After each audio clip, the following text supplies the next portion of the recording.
Hello, this is for day 203, a Bible in 1 year, and we're going to read Psalms chapters 31 to 32 and then Acts chapter 23, verses 16 to 35. So let's get right into it.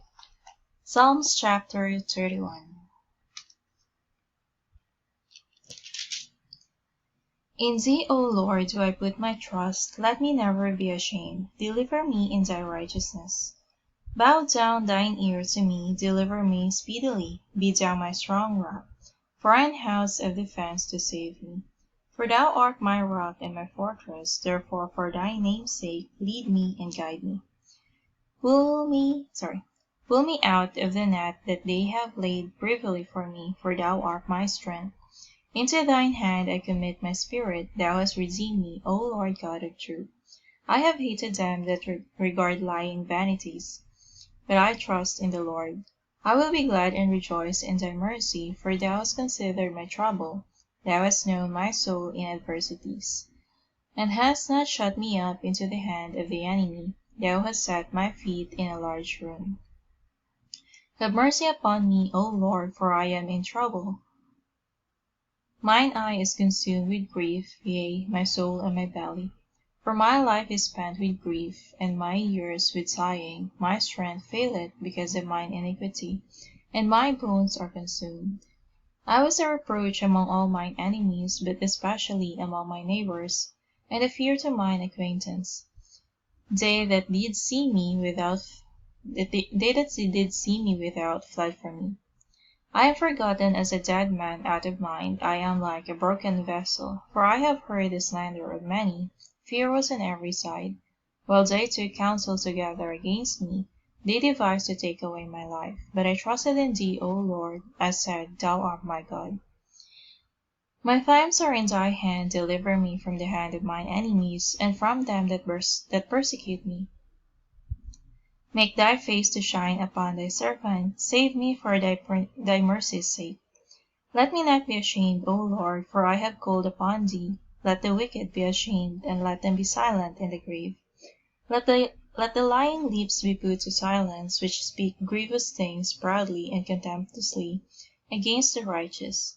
O how great is thy goodness, which thou hast laid up for them that fear thee, which thou hast wrought for them that trust in thee before the sons of men. Thou shalt hide them in the secret of thy presence from the pride of man. Thou shalt keep them secretly in a pavilion from the strife of tongues. Blessed be the Lord, for he has showed me his marvelous kindness in a strong city. For I said in my haste, I am cut off from before thine eyes. Nevertheless, thou heardest the voice of my supplications when I cried unto thee. O love the Lord, all ye his saints, for the Lord preserveth the faithful, and plentifully rewardeth the proud doer. Be of good courage, and he shall strengthen your heart, all ye that hope in the Lord. Psalm chapter 32. Blessed is he whose transgression is forgiven, whose sin is covered. Blessed is the man unto whom the Lord imputeth not iniquity, and in whose spirit there is no guile. When I kept silence, my bones waxed old through my roaring all the day long. For day and night thy hand was heavy upon me. My moisture is turned into the drought of summer. Selah. I acknowledge my sin unto thee, and mine iniquity have I not hid. I said, I will confess my transgressions unto the Lord, and thou forgavest the iniquity of my sin. Selah. For this shall every one that is godly pray unto thee in a time when thou mayest be found. Surely in the floods of great waters they shall not come nigh unto him. Thou art my hiding place, thou shalt preserve me from trouble. Thou shalt compass me about with songs of deliverance. Selah.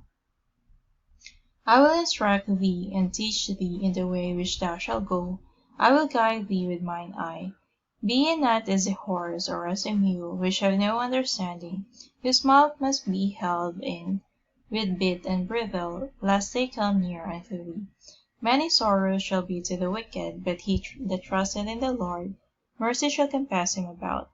Be glad in the Lord, and rejoice, ye righteous, and shout for joy, all ye that are upright in heart. Alright, we now go to Acts chapter 23 and read verses 16 to 35. And when Paul's sister's son heard of their lying in wait, he went and entered into the castle and told Paul.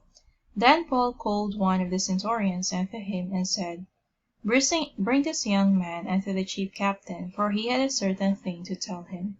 So he took him, and brought him to the chief captain, and said, Paul the prisoner called me unto him, and prayed me to bring this young man unto thee, who had something to say unto thee. Then the chief captain took him by the hand, and went with him aside privately, and asked him, What is that thou hast to tell me? And he said, The Jews have agreed to desire thee, that thou wouldest bring down Paul tomorrow into the council, as though they would inquire somewhat of him more perfectly. But do not thou yield unto them, for there lie in wait for him of them more than 40 men, which have bound themselves with an oath that they will neither eat nor drink till they have killed him. And now are they ready, looking for a promise from thee. So the chief captain then let the young man depart, and charged him, See thou tell no man that thou hast showed these things to me.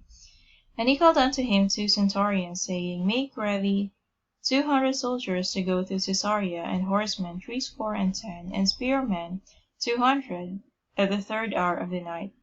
And provide them beasts, that they may set Paul on, and bring him safe unto Felix the governor. And he wrote a letter after this manner: Claudius Lysias, unto the most excellent governor Felix, sendeth greeting. This man was taken of the Jews, and should have been killed of them. Then came I with an army, and rescued him, having understood that he was a Roman. And when I would have known the cause wherefore they accused him, I brought him forth into their council, whom I perceived to be accused of questions of their law, but to have nothing laid to his charge worthy of death or of bonds. And when it was told me how that the Jews laid wait for the man, I sent straightway to thee, and gave commandment to his accusers also to say before thee what they had against him. Farewell. Then the soldiers, as it was commanded them, took Paul, and brought him by night to Antipatris. And on the morrow they left the horsemen to go with him, and returned to the castle. Who, when they came to Caesarea, and delivered the epistle to the governor, presented Paul also before him. And when the governor had read the letter, he asked of what province he was. And when he understood that he was of Cilicia, I will hear thee, said he, when thine accusers are also come. And he commanded him to be kept in Herod's judgment hall. Right, we're diving into Bible readings. Again, this is for day 203 of Bible in 1 year. We've read Psalms chapter 31 to 32, and then Acts chapter 23, verses 16 to 35. Thank you, and God bless.